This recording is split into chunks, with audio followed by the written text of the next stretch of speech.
आकाशवाणी गोरखपुर से प्रादेशिक समाचार।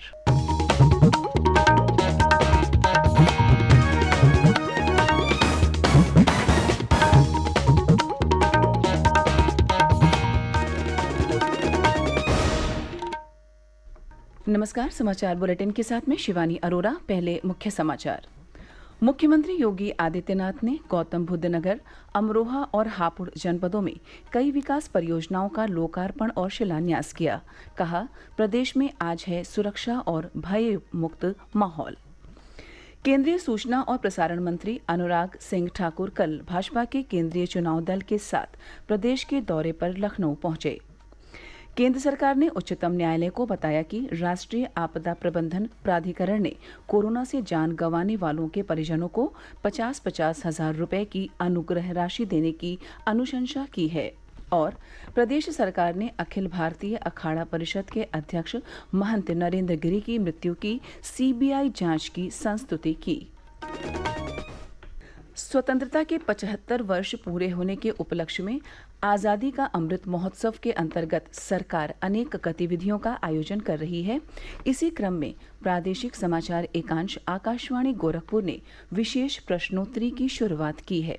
इसके तहत हर सप्ताह बृहस्पतिवार को प्रादेशिक समाचार बुलेटिन में श्रोताओं से देश के स्वाधीनता संग्राम और उसके गौरवशाली इतिहास पर एक प्रश्न पूछा जाता है।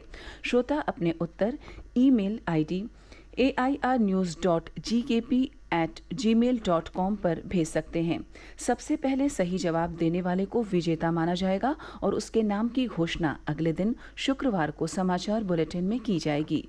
भाग्यशाली विजेता का नाम हमारे ट्विटर हैंडल, यूट्यूब चैनल और फेसबुक पेज पर भी फ्लैश किया जाएगा। आज का प्रश्न है, चंद्रशेखर आजाद पार्क राज्य के किस जनपद में है? प्रश्न एक बार फिर सुन लें। चंद्रशेखर आजाद पार्क राज्य के किस जनपद में है? आपके जवाब के साथ आप अपना नाम, पता और फोन नंबर अवश्य भेजें ताकि विजेता बनने पर आपसे संपर्क किया जा सके। अब समाचार विस्तार से। मुख्यमंत्री योगी आदित्यनाथ ने कल गौतम बुद्ध नगर, अमरोहा और हापुड़ जनपदों में कई विकास परियोजनाओं का लोकार्पण और शिलान्यास किया। श्री योगी ने गौतम बुद्ध नगर जिले में सम्राट मिहिर भोज के प्रतिमा का अनावरण किया। इस अवसर पर अपने संबोधन में श्री योगी ने सम्राट मिहिर भोज के पराक्रम का स्मरण करते हुए कहा कि उन्होंने विदेशी आक्रांताओं का साहस के साथ सामना किया। मुख्यमंत्री ने कहा कि देश स्वतंत्रता की 75वीं वर्षगांठ पर आज़ादी का अमृत महोत्सव मना रहा है। इसके माध्यम से इतिहास में भुला दिए गए महान स्वतंत्रता सेनानियों को याद किया जा रहा है। मुख्यमंत्री ने कहा कि देश को आज़ादी एक दिन में नहीं मिली, बल्कि इसके लिए हमारे अनेक महापुरुषों ने अपना सर्वस्व बलिदान दिया है। उन्होंने युवाओं से आज़ादी का अमृत महोत्सव के अंतर्गत आयोजित किए जा रहे कार्यक्रमों में भाग लेने की अपील की। मुख्यमंत्री ने कहा कि प्रदेश में आज सुरक्षा का वातावरण है। श्री योगी ने कहा कि पिछले 4.5 वर्षों में प्रदेश में एक भी दंगा नहीं हुआ। उन्होंने कहा कि राज्य सरकार ने सुनिश्चित किया है कि दंगों में सार्वजनिक संपत्ति को क्षतिग्रस्त करने वाले लोगों से नुकसान की भरपाई की जाए। इससे पूर्व मुख्यमंत्री ने जनपद में राजकीय बालिका इंटर कॉलेज और सद्भाव मंडप का उद्घाटन किया। केंद्रीय सूचना और प्रसारण तथा युवा मामले और खेल मंत्री अनुराग सिंह ठाकुर कल भारतीय जनता पार्टी के केंद्रीय चुनाव दल के साथ प्रदेश के दौरे पर लखनऊ पहुंचे। केंद्रीय शिक्षा मंत्री धर्मेंद्र प्रधान के नेतृत्व में यह दल लखनऊ और गोरखपुर में पार्टी के प्रदेश पदाधिकारियों के साथ चुनावी रणनीति पर चर्चा करेगा। दल में पार्टी के राष्ट्रीय उपाध्यक्ष और प्रदेश के प्रभारी राधा मोहन सिंह के अतिरिक्त 3 केंद्रीय राज्य मंत्री अर्जुन राम मेघवाल, शोभा करंदलाजे और अन्नपूर्णा देवी सहित 7 सहयोगी मंत्री शामिल हैं। केंद्र सरकार ने कल उच्चतम न्यायालय को सूचित किया कि राष्ट्रीय आपदा प्रबंधन प्राधिकरण ने कोविड से मरने वालों के परिजनों को 50,000 रुपए की अनुग्रह राशि देने की सिफारिश की है। सरकार ने यह भी कहा है कि राज्य आपदा राहत कोष से यह अनुग्रह राशि प्रदान की जाएगी। सरकार ने न्यायालय में दाखिल अपने हलफनामे में कहा कि कोरोना महामारी से भविष्य में मरने वालों को भी अगली अधिसूचना तक यही अनुग्रह राशि दी जाएगी। उन मृतकों के परिवारों को भी मुआवजा दिया जाएगा जो कोविड राहत कार्यों या उससे जुड़ी अन्य गतिविधियों में शामिल थे। संबंधित परिवारों को कोविड मृत्यु से संबद्ध निर्दिष्ट दस्तावेजों के साथ दावे प्रस्तुत करने होंगे। जिला आपदा प्रबंधन प्राधिकरण यह सुनिश्चित करेगा कि दावा, सत्यापन, स्वीकृति और मुआवजा देने की प्रक्रिया सरल हो। केंद्र सरकार ने कहा है कि सभी दावों को जरूरी दस्तावेज जमा करने के 30 दिनों के भीतर निपटा दिया जाएगा। मुआवजे की राशि आधार नंबर से जुड़े प्रत्यक्ष लाभ हस्तांतरण प्रक्रिया के जरिए वितरित की जाएगी। ये समाचार आप आकाशवाणी गोरखपुर से सुन रहे हैं। यह समाचार बुलेटिन हमारे YouTube channel AIR news Gorakhpur और ट्विटर हैंडल AIR न्यूज़_GKP पर भी उपलब्ध है। प्रदेश सरकार ने अखिल भारतीय अखाड़ा परिषद के अध्यक्ष स्वर्गीय महंत नरेंद्र गिरि की मृत्यु की जांच CBI से कराने की संस्तुति की है। प्रयागराज के बड़े हनुमान मंदिर के मुख्य महंत नरेंद्र गिरि 20 सितंबर को अपने बाघंभरी मठ में मृत अवस्था में मिले थे। प्रदेश में एक दिन पूर्व 17 लोगों में कोरोना संक्रमण की पुष्टि हुई है, जबकि इस दौरान 12 लोग स्वस्थ हुए। सक्रिय मामलों की संख्या 196 है। प्रदेश में कोविड नमूनों की जांच का कार्य लगातार जारी है। एक दिन पूर्व 2 लाख से अधिक नमूनों की जांच की गई। प्रदेश में कोविड रोधी टीके लगाने का कार्य तेज गति से चल रहा है। अब तक 9 करोड़ 75 लाख से अधिक टीके लगाए जा चुके हैं। इनमें से 7 करोड़ 99 लाख से अधिक लोगों को टीके की पहली डोज और 1,76,000 से अधिक लोगों को टीके की दोनों डोज लगाई जा चुकी है। प्रदेश में टीकाकरण का कार्य 4,672 केंद्रों पर चल रहा है। इनमें से 4,575 सरकारी टीकाकरण केंद्र हैं, जबकि 97 अन्य निजी केंद्र हैं।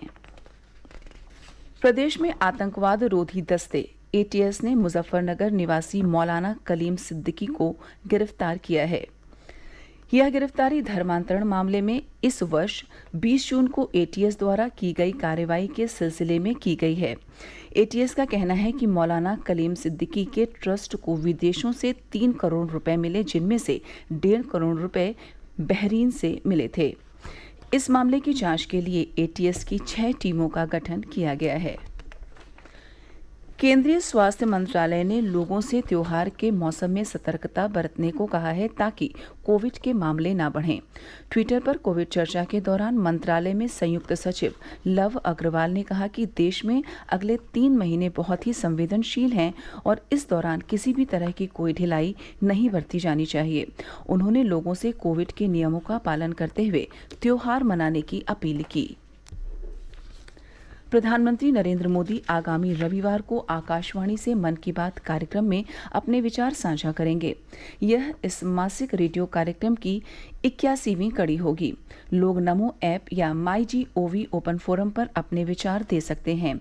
टोल फ्री नंबर 1800117800 पर भी प्रधानमंत्री के लिए हिंदी या अंग्रेजी में संदेश रिकॉर्ड कराए जा सकते हैं। अयोध्या जनपद में लागू निषेधाज्ञा धारा 144 की अवधि बढ़ा दी गई है। जिलाधिकारी अनुज झा ने बताया कि निषेधाज्ञा 19 नवंबर तक लागू रहेगी। इस दौरान जुलूस, नुक्कड़ सभा और रैलियों पर रोक रहेगी। बिना अनुमति के कोई भी कार्यक्रम नहीं होंगे। औरैया जिले में कोविड से बचाव के टीके लगाने का कार्य तेज गति से चल रहा है। अब तक जिले में 6 लाख से ज्यादा टीके लगाए जा चुके हैं। टीकाकरण अभियान के नोडल अधिकारी डॉक्टर अशोक कुमार ने बताया कि जनपद में अब तक 6,13,572 टीके लगाए गए हैं। उन्होंने कहा कि लोगों को टीके की दूसरी डोज लेने के लिए फोन पर प्रेरित किया जा रहा है।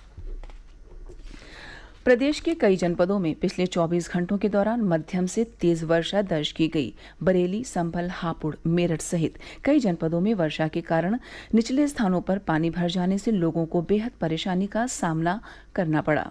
मौसम विभाग ने आज राज्य के पूर्वी भाग में कुछ स्थानों और पश्चिमी भाग में 1 या 2 स्थानों पर गरज चमक के साथ वर्षा होने की संभावना जताई है। पूर्वी उत्तर प्रदेश में कल अनेक स्थानों पर वर्षा होने का अनुमान है। और अंत में इस बुलेटिन के मुख्य समाचार एक बार फिर। मुख्यमंत्री योगी आदित्यनाथ ने गौतम बुद्ध नगर, अमरोहा और हापुड़ जनपदों में कई विकास परियोजनाओं का लोकार्पण और शिलान्यास किया। कहा, प्रदेश में आज है सुरक्षा और भयमुक्त माहौल। केंद्रीय सूचना और प्रसारण मंत्री अनुराग सिंह ठाकुर कल भाजपा के केंद्रीय चुनाव दल के साथ प्रदेश के दौरे पर लखनऊ पहुंचे। केंद्र सरकार ने उच्चतम न्यायालय को बताया कि राष्ट्रीय आपदा प्रबंधन प्राधिकरण ने कोरोना से जान गंवाने वालों के परिजनों को 50-50 हजार रुपए की अनुग्रह राशि देने की अनुशंसा की है और प्रदेश सरकार ने अखिल भारतीय अखाड़ा परिषद के अध्यक्ष महंत नरेंद्र गिरि की मृत्यु की सीबीआई जांच की संस्तुति की। इसी के साथ प्रादेशिक समाचार समाप्त हुए। नमस्कार।